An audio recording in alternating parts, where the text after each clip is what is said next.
Assalamualaikum warahmatullahi wabarakatuh. Bismillahirrahmanirrahim. Ashhadu an la ilaha illallah wa ashhadu anna Muhammadar Rasulullah. Allahumma salli ala sayyidina Muhammad wa ala ali sayyidina Muhammad. Rabbis rahli sadri wa yassirli amri wahlul 'uqdatam min lisani yafqahu qawli. Amin. Bismillahirrahmanirrahim. Di pagi yang indah ini, marilah kita awali kemahkan di dalam nyawa, di dalam jiwa, di dalam hati, di dalam roh, dan di dalam kehidupan ini dengan kalimah-kalimah thayyibah. Subhanallah walhamdulillah wa la ilaha illallah wallahu akbar wa la hawla wa la quwwata illa billahil aliyil azim. Sadaqallahul azim. Pada pagi yang indah ini, tema dengan berjudul takdir. Takdir, ada takdir baik dan takdir tidak baik. Takdir kebaikan dan takdir keburukan. Jadi takdir di sini pun terbagi menjadi dua. Takdir secara nafsiyah dan takdir secara ilahiyah. Takdir secara nafsiyah yaitu ketika kita ditakdirkan di dalam kehidupan ini berlaku kebaikan, ketaatan di dalam beragama, ditakdirkan sebagai ahli sedekah, ahli dermawan, ahli ibadah, ahli sholat, ahli wiridan, ahli sholawatan, ahli baca Al-Quran, ahli menghafal Al-Quran, dan sebagainya. Itulah takdir baik di dalam takdir nafsiyah. Jadi semua takdir itu kita akui sebagai takdir atau perbuatan kita sendiri. Kebaikan kita sendiri di dalam hati kita. Kedermawanan diri kita sendiri di dalam hati kita. Solat kita sendiri di dalam hati kita. Ibadah kita sendiri di dalam hati kita. Bekerja kita sendiri di dalam hati kita. Semuanya full dengan nafsiyah diri manusia kita atau di dalam pengakuan kekuasaan diri manusia kita di hati kita. Karena yang wujud, yang nampak, yang nyata, yang hidup, yang berkuasa masih diri nafsiyah manusianya. Inilah takdir baik secara nafsiyah. Ada juga takdir buruk secara nafsiyah, yakni orang-orang yang ditakdir atau dimalaskan untuk beribadah kepada Allah secara syariat, malas sholat, malas ibadah, malas zikiran, malas sholawatan, malas bekerja, dan sebagainya. Di dalam hatinya pun penuh dengan penderitaan, gundah gulana, dan sebagainya. Penuh dengan kekhawatiran. Kalau yang nafsiyah tentang kebaikan tadi, hatinya penuh dengan kebahagiaan. Bahagia secara nafsiyahnya. Di dalam takdir keburukan secara nafsiyah ini pun juga penderitaan, keburukan, kesengsaraan, ketakutan, kekhawatiran pun diakui sebagai hak milik nafsiyah manusianya. Inilah yang dikatakan takdir baik dan buruk secara hawa nafsu, secara nafsiyahnya. Jadi di sisi manusia ada baik dan ada buruk. Akan tetapi di sisi Allah, meskipun itu takdir baik dan takdir buruk, bila manusianya masih menjadi Tuhan di dalamnya, bila manusianya masih merasa yang paling wujud daripada wujud Tuhan, bila manusianya yang merasa hidup daripada hidupnya Tuhan, bila manusianya merasa berkuasa atas kehendak diri nafsiyahnya daripada kuasa atas diri kehendak Tuhannya, maka semuanya ya amal yang buruk, takdir yang buruk di sisi Allah. Kenapa? Karena tak ada Tuhan bagi kita di hati kita di dalam mengarungi takdir baik dan buruk itu. Seolah-olah takdir kebaikan yang menimpa kita hasil jerih payah kita sendiri. La haula wala quwata, diri manusia, diri nafsiyah kita sendiri selama ini yang berbuat, yang berjuang untuk meraih kekayaan, untuk meraih ilmu yang tinggi, untuk meraih amal yang banyak. Semuanya masih daya upayanya manusianya. Otomatis di dalam hatinya penuh dengan rasa bangga, penuh dengan kesombongan di hati karena ketika melihat orang lain yang tak sepadan dengan laku diri kita. Kita gampang merendahkan orang lain. Kita gampang menghardik orang lain meskipun lewat hati. Itulah tanda-tanda karena takdir baik itu masih dikuasai, masih diakui oleh diri nafsiyah manusianya.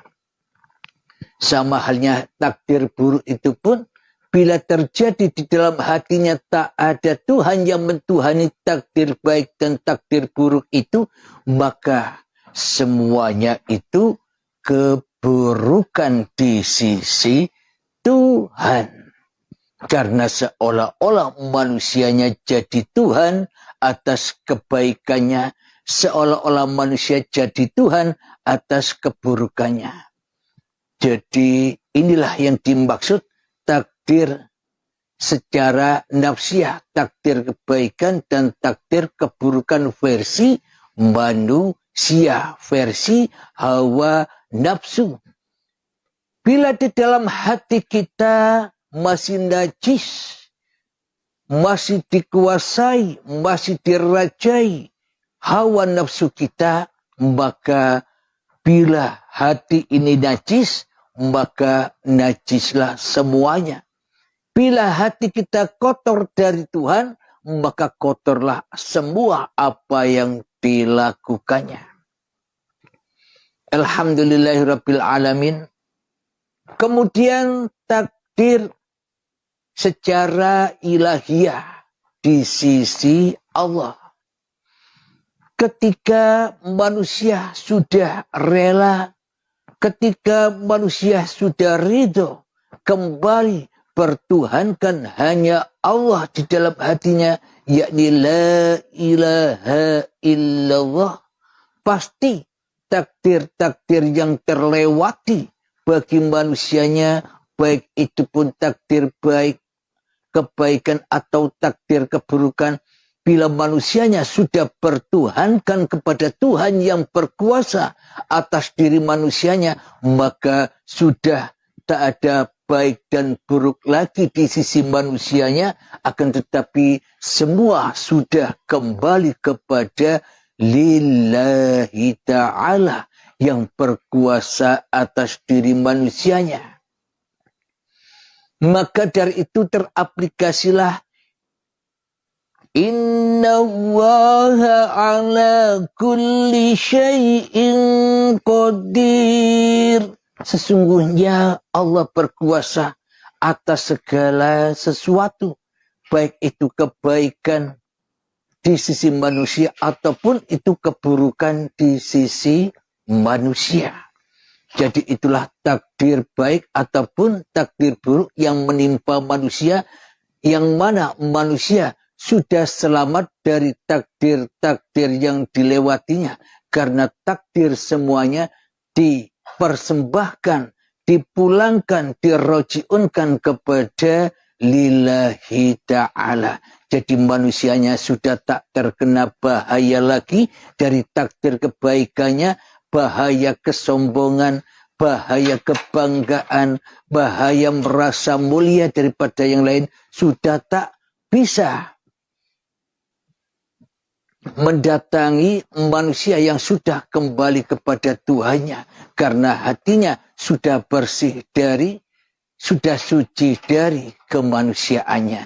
Jadi kebanggaan, kesombongan, kemuliaan, fahsya wal mungkar sudah dilibas habis dengan Tuhannya.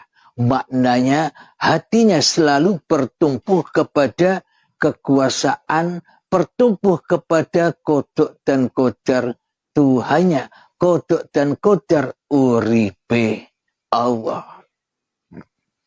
Alhamdulillahirabbil alamin. Takdir keburukan secara ilahiyah pun demikian. Jadi ketika manusianya sudah tak mampu lagi hidup, tak mampu lagi berbuat, tapi Allah mentakdirkan ia di dalam keburukan di sisi manusia. Kelihatan manusia ia diperankan atau diperjalankan di dalam hal-hal yang buruk. Contoh, tidak sholat, contoh tidak zikiran, contoh yakni melanggar perintah-perintah syariat. Kelihatannya demikian menurut manusia, akan tetapi bagi hamba yang sudah kembali kepada Tuhannya, bagaimana mungkin ia bisa melakukan kesalahan? Bagaimana mungkin ia bisa melakukan kemaksiatan? Sementara dirinya hanyalah diperankan Tuhannya. Sedangkan dirinya sudah pulang kepada trimo ing pandumi Gustine.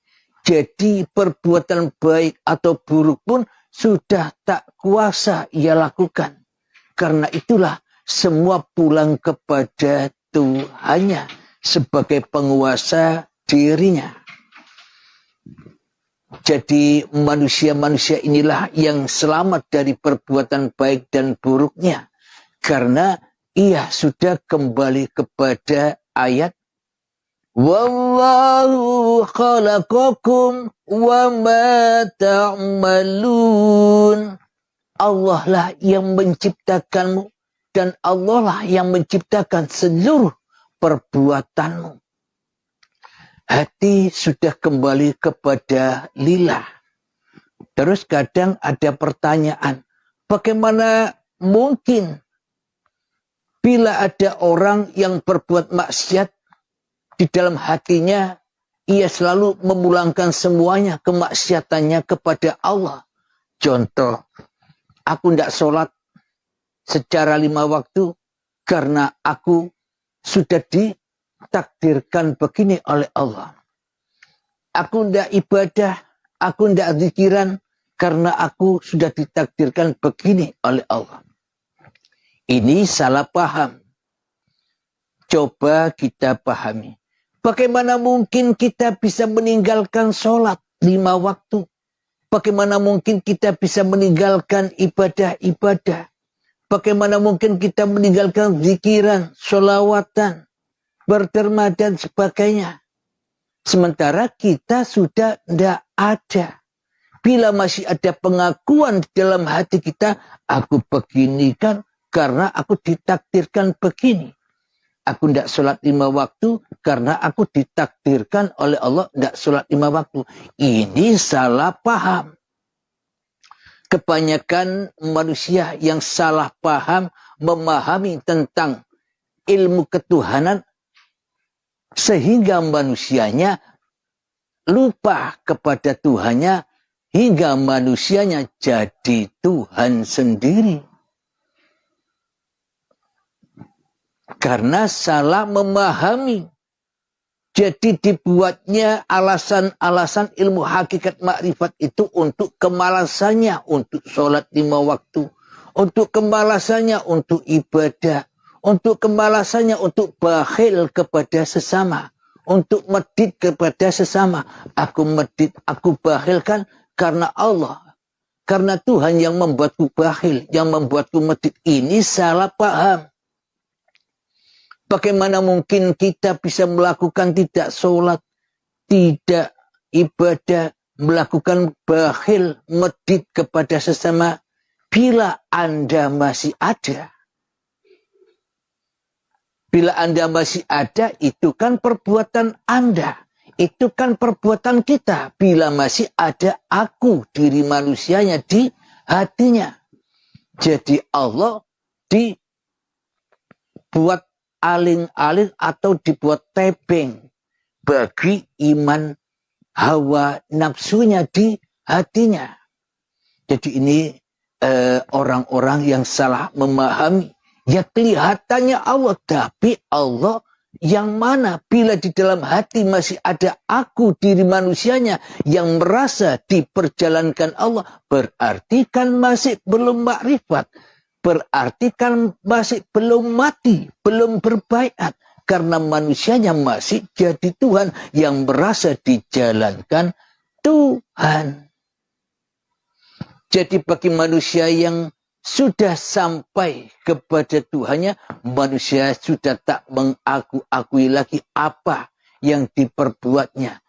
Sama halnya seperti orang gila yang tak tahu diri manusianya. Apapun dilakukan karena bukan lagu manusianya. Alhamdulillahirabbil alamin. Semoga kita, terutama saya sendiri, memahaminya. Sebelum kita lanjutkan, marilah kita berlatih dahulu di dalam hati kita untuk menghening-heningkan diri kita, mensunyi-sunyikan diri kita, menggelap-gelapkan diri kita agar tak jadi Tuhan lagi di hati kita. Mengheningkan cipta, mulai, silahkan.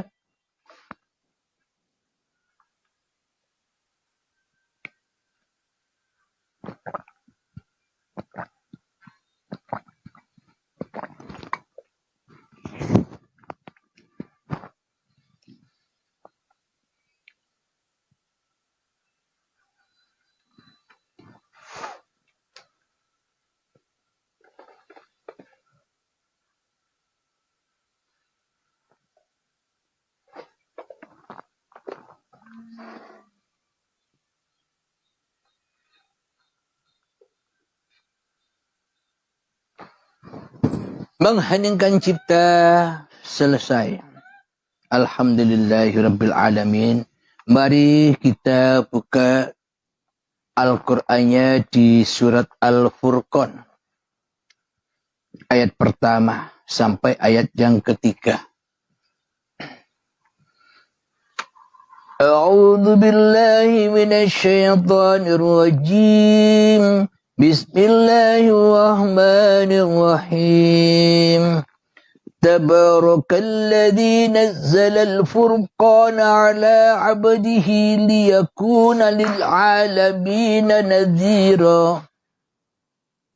Yang artinya Maha Suci Allah yang telah menurunkan Furqan atau kitab kepada hambanya agar dia menjadi pemberi peringatan kepada seluruh alam.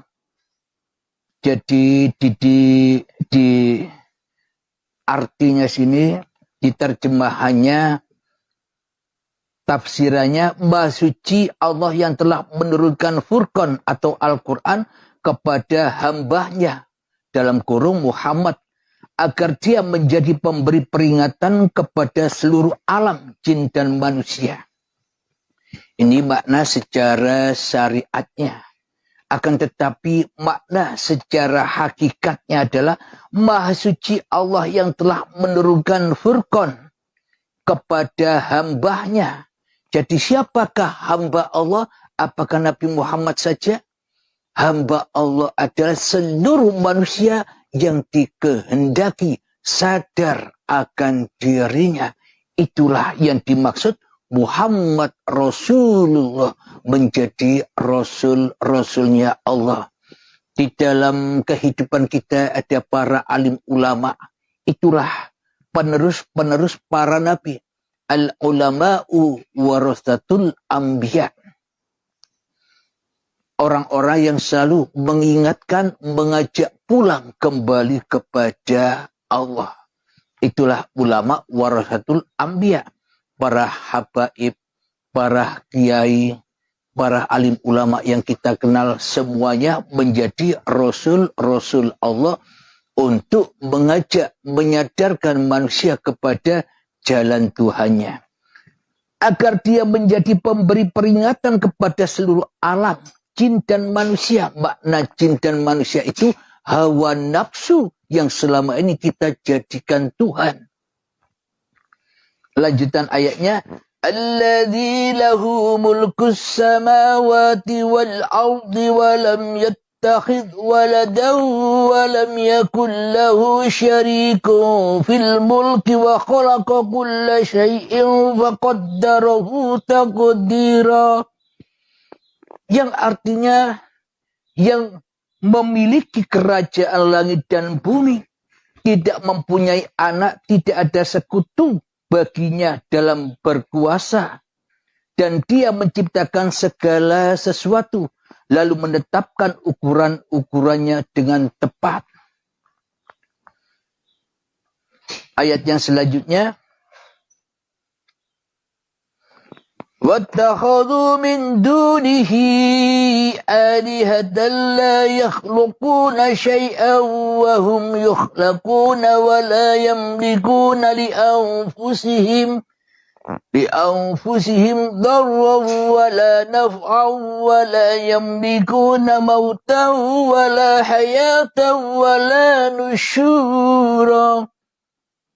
Namun mereka mengambil Tuhan-Tuhan selain Dia untuk disembah, padahal mereka Tuhan-Tuhan itu tidak menciptakan apapun, bahkan mereka sendiri diciptakan dan tidak kuasa untuk menolak bahaya terhadap dirinya dan tidak dapat mendatangkan manfaat serta tidak kuasa mematikan, menghidupkan dan tidak pula membangkitkan. Benarlah sudah apa yang kita paparkan di depan tadi. Takdir baik dan buruk secara nafsiyah dan takdir baik dan buruk secara ilahiyah. Inilah bukti ayatnya. Namun mereka, kita selama ini mengambil Tuhan-Tuhan yang selain Allah, yakni hawa nafsu kita sendiri yang merasa mempunyai takdir-takdir sendiri, baik itu takdir kebaikan, takdir keburukan. Selama ini kita jadi Tuhan. Selama kebaikan atau keburukan dituhani oleh jin, dituhani oleh hawa nafsu diri manusia kita yang panas ini, maka semuanya pun juga terbakar. Juga tak selamat, yakni takdir keburukan. Karena manusianya di dalam hatinya mencari Tuhan-Tuhan yang selain Allah. Padahal manusianya juga diciptakan oleh Allah. Coba buka lagi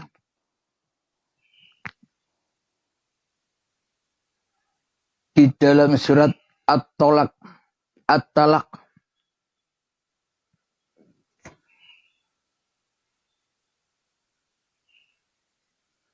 Bismillahirrahmanirrahim.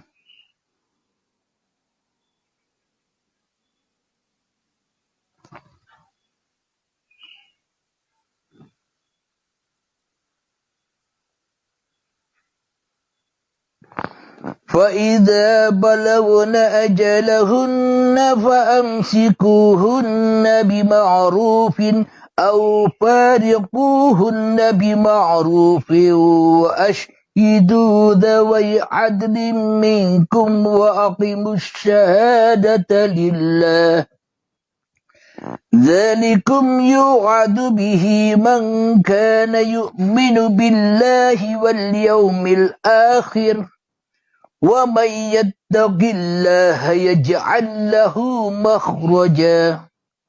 Yang artinya, maka apabila mereka telah mendekati akhir iddahnya, maka rujuklah kembali kepada mereka dengan baik, atau lepaskanlah mereka dengan baik, dan persaksikanlah dengan 2 orang saksi yang adil di antara kamu, dan hendaklah kamu tegakkan kesaksian itu karena Allah. Demikianlah pengajaran itu diberikan bagi orang yang beriman kepada Allah dan hari akhirat. Barang siapa bertakwa kepada Allah, niscaya dia akan membukakan jalan keluar baginya. Di sini ada dikatakan 2 saksi. Siapa saksi itu? Saksi itu adalah jin dan manusia yang sudah kembali kepada Tuhannya. Diri kita dan hawa nafsu kita yang kita relakan, yang kita ridhokan kembali kepada Tuhan. Wa ma khalaqatul jinna wal insa illa liya'budun. Tidak kuciptakan jin dan manusia hanyalah untuk mengabdi kepadaku. Inilah saksi, 2 saksi itu secara hakikatnya. Kalau 2 saksi secara syariatnya, ya manusia-manusia. 2 saksi, yakni hati kita sudah rela, ridho, kembali kepada Allah. Maka barang siapa yang bertakwa, wa yarzuquhu min haitsu la yahtasib, wa may yatawakkal 'ala Allahi fa huwa hasbuh. Inna Allaha balighu amrih. Qad ja'alallahu likulli syai'in qadra. Dan dia memberikannya rezeki dari arah yang tidak disangka-sangkanya. Dan barang siapa bertawakal kepada Allah, niscaya dia akan mencukupkan keperluannya.